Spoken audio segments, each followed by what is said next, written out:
Olá, olá, senhoras e senhores.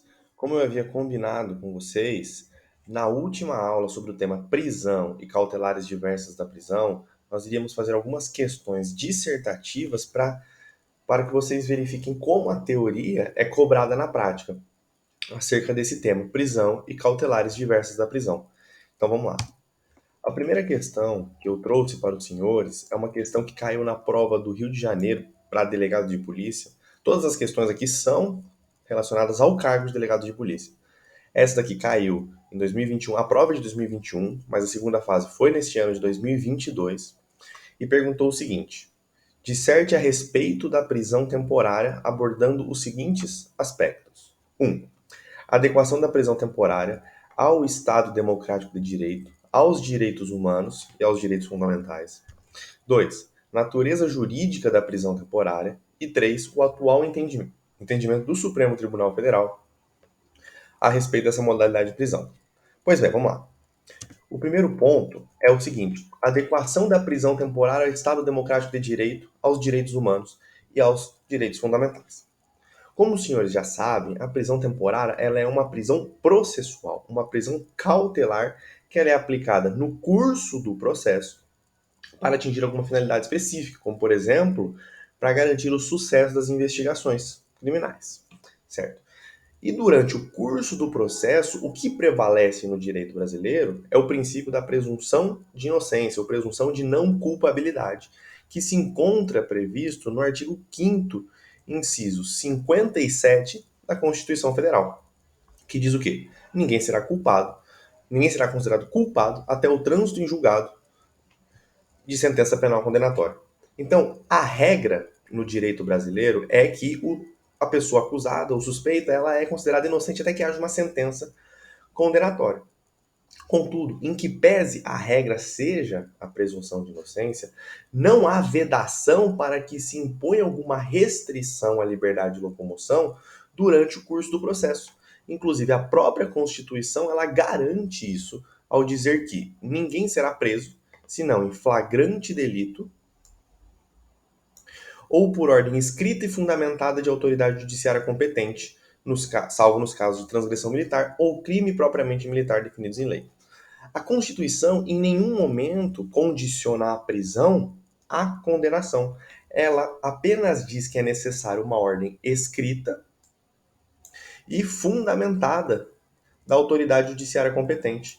Portanto, a prisão temporária, que é uma prisão cautelar, ela é permitida, ela é possível num Estado democrático de direito. Ela não é contrária aos direitos humanos, não é contrária aos direitos fundamentais, desde que não seja uma prisão arbitrária, desde que seja uma prisão fundamentada, emanada de uma ordem escrita de autoridade judiciária competente para tanto. Por isso, a prisão temporária, assim como outra prisão cautelar como a preventiva, ela é sim adequada a um Estado democrático de direito, desde que respeite-se os requisitos legais. E é justamente isso que era a resposta esperada pela banca. Vejamos, a prisão temporária é uma espécie de prisão processual. Como princípio constitucional, consagra-se a não culpabilidade, vedando-se a execução antecipada da pena. Existe permissivo para essa modalidade de prisão, no artigo 5º da Constituição. Neste esteio, considerando que a regra da Carta Magna é a presunção de inocência, toda e qualquer prisão cautelar, inclusive a temporária, deve ser considerada como medida excepcionalíssima e somente se mostra cabível quando preenchidos os estritos requisitos legais e de forma devidamente fundamentada pela autoridade judicial competente. Foi o que eu disse. A prisão temporária ela é uma situação excepcional, mas que ela é permitida no Estado democrático de direito desde que preenchidos os requisitos legais. Assim, desde que respeitado o princípio da não culpabilidade, nada impede que o legislador ordinário estabeleça uma modalidade de prisão cautelar voltada a assegurar o resultado útil da investigação ou do processo.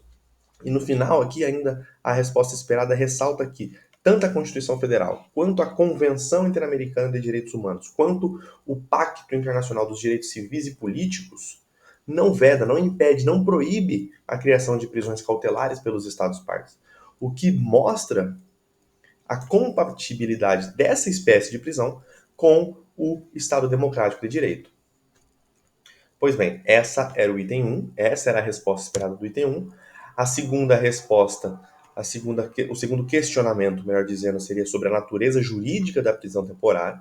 Aqui não tem nenhum problema, nós vimos em aulas anteriores, inclusive eu reforcei na resposta da primeira questão, que a prisão temporária ela é uma espécie de prisão processual, uma espécie de prisão cautelar, que é utilizada para garantir o resultado útil do processo, para colaborar com as investigações do processo. Então, a natureza jurídica da prisão temporária é uma prisão cautelar. Ponto. Além disso, é importante lembrar que os presos temporários eles permanecem obrigatoriamente separados dos demais detentos.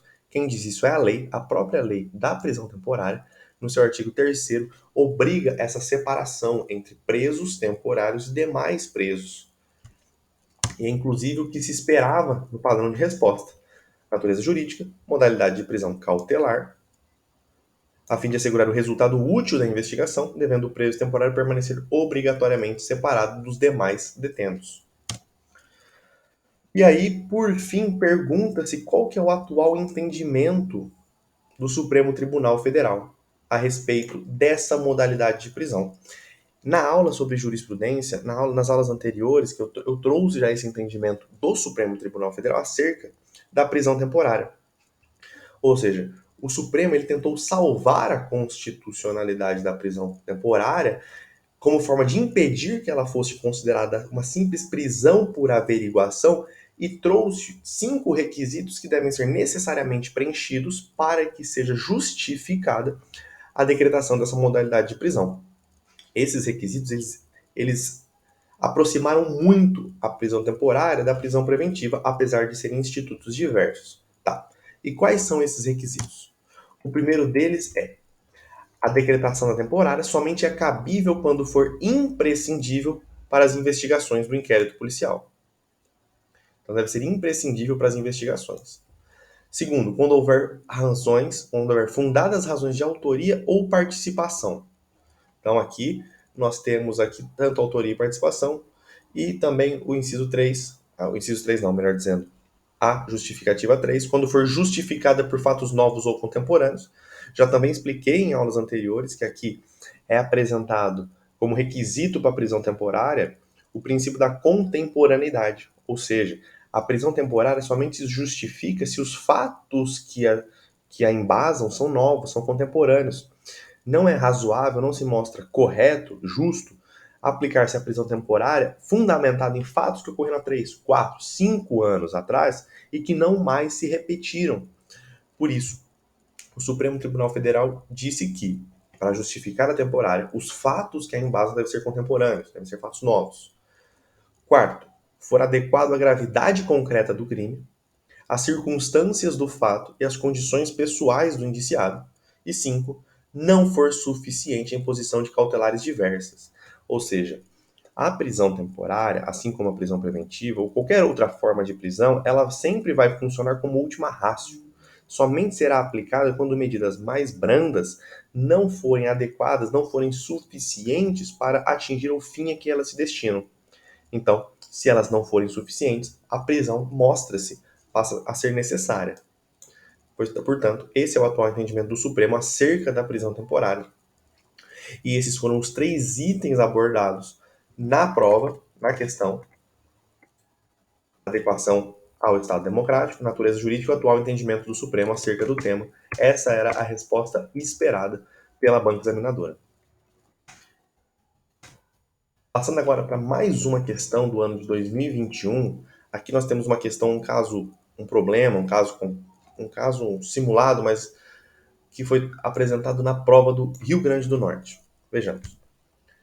No dia 18 de 1 de 2021, João, ex-companheiro de Brenda, teria comparecido à residência desta, se aproximado da ex-companheira e a teria ameaçado de morte, utilizando-se para tanto uma faca, por estar insatisfeito com o novo relacionamento amoroso da vítima. Ponto. Temendo por sua integridade física e considerando que João já havia sido intimado sobre o deferimento de medidas protetivas que o proibiam de se aproximar da vítima e com ela manter contato, fixadas 20 dias antes pelo juízo do Juizado de Violência Doméstica e Familiar competente, Brenda realizou contato com a Polícia Militar, que efetuou a prisão em flagrante do autor do fato. Em sede policial, Brenda narrou o ocorrido destacando desejar que o autor do fato fosse responsabilizado criminalmente. Foi acostada a decisão anterior que deferiu medidas protetivas, bem como o mandado de intimação positivo de João, além da sua folha de antecedentes criminais, indicando que o agente seria tecnicamente primário, apesar de diversas anotações sem trânsito em julgado por crimes da mesma natureza. No dia seguinte ao da lavratura do flagrante, Brenda retornou à delegacia e afirmou que não tinha mais interesse em ver João responsabilizado pelos fatos, diante das súplicas que teriam sido feitas pelo filho do casal. Considerando essas informações expostas, na qualidade de autoridade policial responsável pelo procedimento, discorra sobre 1. Correta capitulação delitiva de acordo com os fatos narrados pela vítima. 2. O cabimento e a adequação do arbitramento de fiança pela autoridade policial ou representação pela conversão do flagrante em preventiva, justifique. Consequências jurídicas do comparecimento da vítima à delegacia no dia seguinte aos fatos, demonstrando desinteresse em ver o autor responsabilizado criminalmente. Tá. Primeiro ponto. Quais foram os crimes em tese cometidos por João? Bom, aqui na segunda linha diz que ele teria ameaçado de morte a vítima, né? A vítima Brenda. Então, nós temos aqui um primeiro crime, qual seja um crime de ameaça. Ameaça, artigo 147 do Código Penal. Utilizando para tanto uma faca, beleza. Temos um crime de ameaça aqui. Há um outro crime cometido por João, que foi o crime do artigo 24A da Lei Maria da Penha, porque ele descumpriu uma medida protetiva de urgência. Aqui, ó. Vamos lá. Aqui, ó. Ele já havia sido intimado, ó. Já havia sido intimado sobre essas medidas protetivas de urgência. Para que o agente, vamos lá. Para que o agente incida nesse crime do artigo 24A, é necessário que ele tenha ciência que existe uma medida protetiva contra ele. Salvo, caso contrário, ele não incorre no crime. Mas aqui já deixou bem claro que ele havia sido intimado. Consta no processo o mandado de intimação positivo de João aqui. Portanto, ele, ao se aproximar da vítima, ele descumpriu uma medida protetiva de urgência. Então, ele incorreu no crime do artigo 24A. Artigo 24A da Lei Maria da Penha, que é a Lei 11.340 de 2006. Certo. Vamos lá. Então, primeiro crime, ameaça. Ameaçar alguém por palavra, escrito ou gesto, no caso ele tinha uma faca, ou qualquer outro meio simbólico de causar-lhe mal injusto e grave. Pena de detenção de 1 a 6 meses ou multa e somente se procede mediante representação, beleza. Aqui nós temos o primeiro crime cometido por João, crime de ameaça. O segundo foi o do 24A da Lei Maria da Penha, descumprir decisão judicial que defere medidas protetivas de urgência previstas nesta lei. Detenção 3 meses a 2 anos.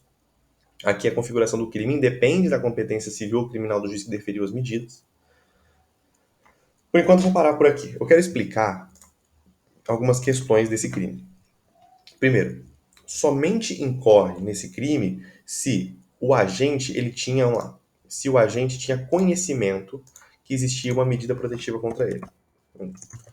Somente se o agente tinha conhecimento de medida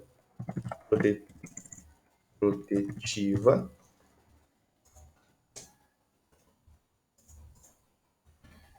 em seu desfavor. Esse é o primeiro ponto. O segundo ponto é que a medida protetiva deve ser aplicada por juiz, ó. Então, o segundo ponto é... Vamos lá. 2. A medida deve ter sido aplicada pelo juiz. Essa é a autoridade competente para aplicar a medida, a fim de justificar o suposto crime do artigo 24A.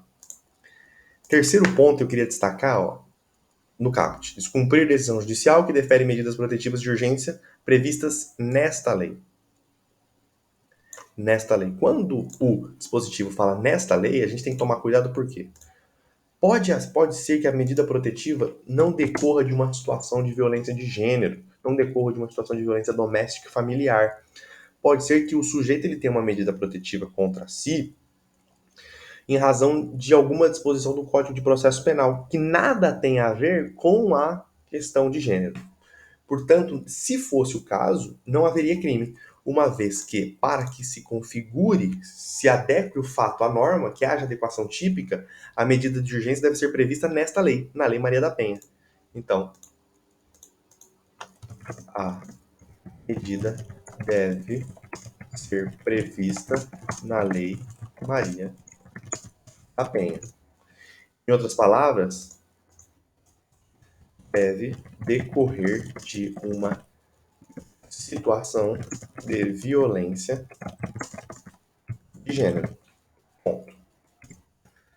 Tá? Então, esses são 3 requisitos, 3 situações que devem estar presentes para que se configure o suposto crime do artigo 24A. Estava presente esses requisitos no caso, no artigo 24A, no caso concreto ali apresentado pela banca. Portanto, o agente João, em tese, incorreu nesse crime. Ponto. Então, essa é a capitulação correta. Crime de ameaça e crime de descumprimento de medida protetiva de urgência prevista na Lei Maria da Penha. O segundo questionamento foi o cabimento e a adequação do arbitramento de fiança pela autoridade policial ou o pedido de representação pela conversão do flagrante em preventiva. Bom, o primeiro ponto que deve ser destacado aqui é que, no caso concreto, incide a Lei Maria da Penha, a violência de gênero, em que pese os sujeitos eles não mantenham mais uma relação, eles são ex-companheiros, essa relação decorre de uma relação íntima de afeto. Ou seja, a violência decorre de uma relação íntima de afeto que ambos tinham. Portanto, mesmo que eles não estejam mais juntos, incide a Lei Maria da Penha. Esse é o primeiro ponto. Se incide a Lei Maria da Penha, aplica-se algumas regras excepcionais. Por exemplo, no caso da incidência da Lei Maria da Penha, o delegado de polícia ele não pode arbitrar fiança. Aqui, ó, no parágrafo 2º do 24A, diz o seguinte: ó, na hipótese de prisão em flagrante, apenas a autoridade judicial poderá conceder fiança. Então, acerca do questionamento, cabimento do arbitramento de fiança pela autoridade policial, não pode, uma vez que incide a Lei Maria da Penha e em relação ao crime do artigo 24A, o delegado de polícia não pode arbitrar fiança. E ele pode representar pela conversão do flagrante em preventivo? Vamos lá. Ambos os crimes aqui, ó, de ameaça, pena que vai até 6 meses, e o do artigo 24A, que vai até 2 anos, eles não têm uma pena superior a 4 anos. E nós vimos que um dos requisitos lá do artigo 313 do Código de Processo Penal é que o crime tenha pena superior a 4 anos. Em decorrência do princípio da homogeneidade, para que uma decisão final seja compatível com o que aconteceu no curso do processo. Ou seja, o sujeito ele não pode ficar preso durante o curso do processo e ao final sequer terá a chance de manter-se na prisão. Portanto, mesmo que não tenha 4 anos, é possível sim a decretação do flagrante, a conversão do flagrante preventiva? Sim, é possível. Mesmo que o crime seja inferior a 4 anos, é possível que converta-se o flagrante em preventivo. E um exemplo é o caso concreto aqui apresentado, porque envolveu uma questão de violência de gênero, uma violência contra uma mulher. E o próprio artigo 313 aqui diz que, nos casos do artigo 312, será admitida a decretação da prisão preventiva quando o crime envolver violência doméstica e familiar contra a mulher. É o caso. Então, mesmo que o crime não tenha pena superior a 4 anos, envolveu uma questão de violência doméstica e familiar. Portanto, é possível a decretação da preventiva. Inclusive, é bom lembrar que a própria Lei Maria da Penha, no seu artigo 12c, parágrafo 2º, diz que, se houver risco à integridade física da ofendida, devemos lembrar que o João, o ex-companheiro, tentou matá-la, ameaçou de matar, melhor dizendo. Então, se houver risco à integridade física da ofendida, ou à efetividade de uma medida protetiva de urgência, lembrando que ele descumpriu uma medida protetiva de urgência, não será concedido liberdade provisória ao preso. Então, é sim possível converter o flagrante em preventiva, seja por conta dessa disposição, seja porque o crime envolveu violência doméstica. E 3. as consequências jurídicas do comparecimento da vítima à delegacia no dia seguinte aos fatos, demonstrando desinteresse em ver o autor responsabilizado criminalmente. Vamos lá. Quanto ao crime de ameaça, ele é um crime de ação penal pública condicionada à representação. Depende, uma das condições de procedibilidade é a representação da vítima. E a representação da vítima, a vítima pode retratar-se. É possível que haja retratação da representação. Só que, nos crimes que envolvam a Lei Maria da Penha, a retratação ela é feita até o recebimento da denúncia, desde que tenha sido designada uma audiência específica para esse fim. Vamos lá. A regra geral é: crimes de ação penal pública condicionada à representação admite retratação? Sim. Até quando? Até o oferecimento da denúncia. Crimes de ação penal pública condicionada à representação envolvendo violência doméstica e familiar admite retratação? Sim. Até o recebimento da denúncia mediante uma audiência que é especificamente designada para esse fim. Então, a mulher que compareceu à delegacia demonstrando desinteresse, em tese não teria valor, salvo se fosse marcada uma audiência e ela demonstrasse esse desinteresse perante o juízo. É o que diz o artigo 16 da Lei Maria da Penha, nos crimes de ação penal pública, condicionada à representação da ofendida de que trata esta lei. Só será admitida a renúncia à representação perante o juiz em audiência especialmente designada com tal finalidade, antes do recebimento da denúncia, né, então até o recebimento da denúncia e ouvido o MP. Certo? Então, no crime de ameaça, é possível a demonstração de desinteresse e a retratação, desde que a partir de uma audiência designada para esse fim. E no caso do crime de descumprimento de medida protetiva, ele é de ação penal pública incondicionada. Portanto, a partir do momento que os órgãos da persecução penal verificam a ocorrência desse crime, a demonstração de desinteresse da vítima é irrelevante para fins de prosseguimento ou não da persecução penal. Correto? Então, aqui nós temos o padrão de resposta, 2 pontos para quem fala que houve crime de ameaça, 2 pontos para quem fala que houve o crime do 24A, 1 ponto para falar que as partes mantiveram relação íntima de afeto, portanto aplica a Lei Maria da Penha, 1 ponto falando que o delegado não pode arbitrar fiança, porque há a vedação expressa no artigo 24A, parágrafo 2º, 3 pontos, melhor dizendo. Aqui, se você discorrer sobre o cabimento da prisão preventiva, apontando o artigo 313, inciso 3º, que determina que impõe a prisão preventiva se o crime envolver violência doméstica, e o 12C, que veda a liberdade provisória quando houver risco à integridade física ou à efetividade das medidas protetivas. Né? Se eu apresento esses argumentos, eu tiraria 2 pontos. Acerca da retratação, desde que em audiência, 2 pontos, né? A audiência aqui, especialmente designada para esse fim, 2 pontos, mais 2 pontos, 4 pontos. Essa seria uma resposta com pontuação integral na prova do Rio Grande do Norte. Continuando aqui, outra questão que eu trouxe para os senhores é da Polícia Civil do Mato Grosso, de 2017, que pergunta o seguinte: considerando os dispositivos da Lei 12.403 de 2011, que promoveu alterações no Código de Processo Penal relativas à prisão processual, discorra sobre a natureza jurídica da prisão em flagrante, diante da nova roupagem processual penal, abordando necessária e fundamentadamente as justificativas doutrinárias que defendem a sua cautelaridade e as que defendem a sua pré-cautelaridade. Vamos lá. Então, basicamente está perguntando o quê? A natureza jurídica da prisão em flagrante e já aponta 2 naturezas jurídicas e basicamente o candidato teria que argumentar acerca delas. Então tá.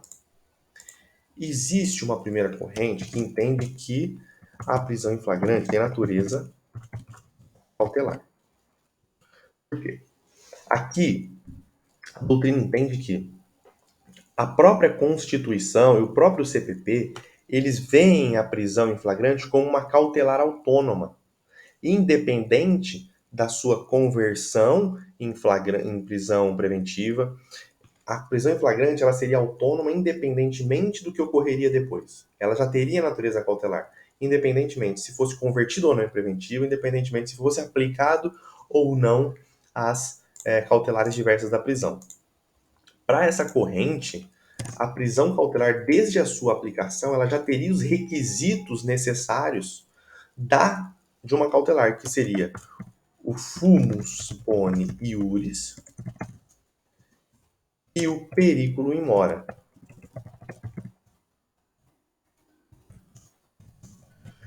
Além disso, eles entendem que a própria Constituição e o CPP, no seu artigo 282, veem o flagrante como uma cautelar autônoma,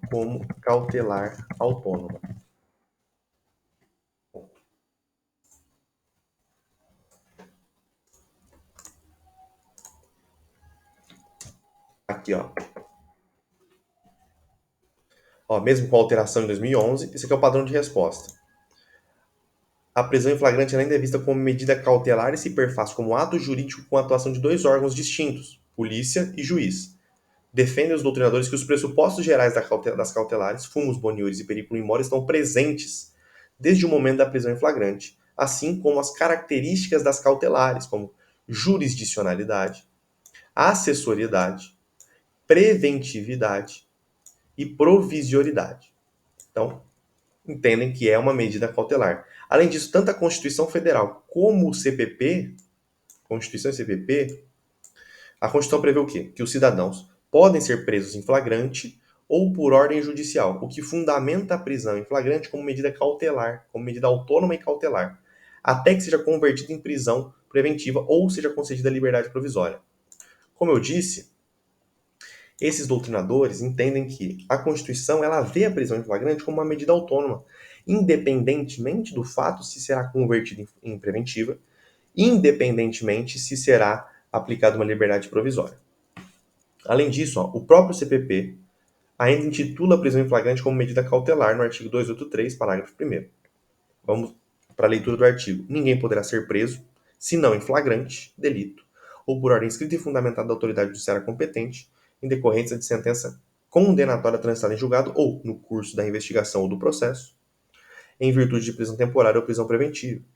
As medidas cautelares previstas neste título, medidas cautelares, ele coloca a prisão em flagrante como medida cautelar prevista neste título, não se aplica a infração a que não for isolada, cumulativa ou alternativamente, combinada a pena privativa de liberdade. Então, o parágrafo 1º fala sobre medidas cautelares. Então, o que eles entendem? Que a prisão em flagrante, ela é medida cautelar porque o próprio CPP a colocou como medida cautelar. Só que existe um outro argumento que entende que a prisão em flagrante possui uma natureza pré-cautelar. Por quê? Porque a prisão em flagrante ela é aplicada, ela é decretada, melhor dizendo, é aplicada, só que em um momento futuro será convertida ou em prisão. Vamos lembrar que o sujeito ele é preso em flagrante, ele é capturado, ele é conduzido à delegacia de polícia, lavra-se o auto de prisão em flagrante e ele é recolhido ao cárcere. Depois ele é apresentado a um juiz no prazo de 24 horas para a realização da audiência de custódia. Nesse prazo, ou o juiz ele relaxa a prisão, se for ilegal, ou ele converte o flagrante em preventiva, ou ele converte o flagrante, ele aplica medidas cautelares diversas da prisão. As medidas cautelares diversas da prisão, como o próprio nome diz, são cautelares. A prisão preventiva é uma medida prisional cautelar. E se o flagrante ele acontece antes dessas medidas cautelares, ele teria natureza pré-cautelar. Além disso, a prisão em flagrante pode ocorrer inclusive por autoridades administrativas. E justamente por isso seria um ato administrativo e por isso pré-cautelar. Então, o padrão de resposta esperado era essa. No entanto, alguns autores atribuem pré-cautelaridade à prisão em flagrante em razão dela ser realizada por autoridade administrativa.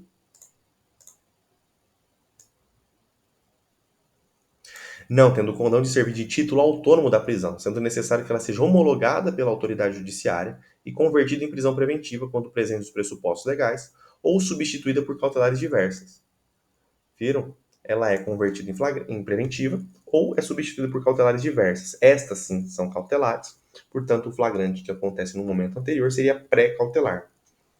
Assim, se a prisão em flagrante deve ser homologada pelo juiz e convertida em preventiva, fica claro que, uma vez realizada a prisão em flagrante, essa deve ser desconstituída ou substituída por outra medida, a própria preventiva ou cautelar diversa, não mais persistindo a sua natureza cautelar.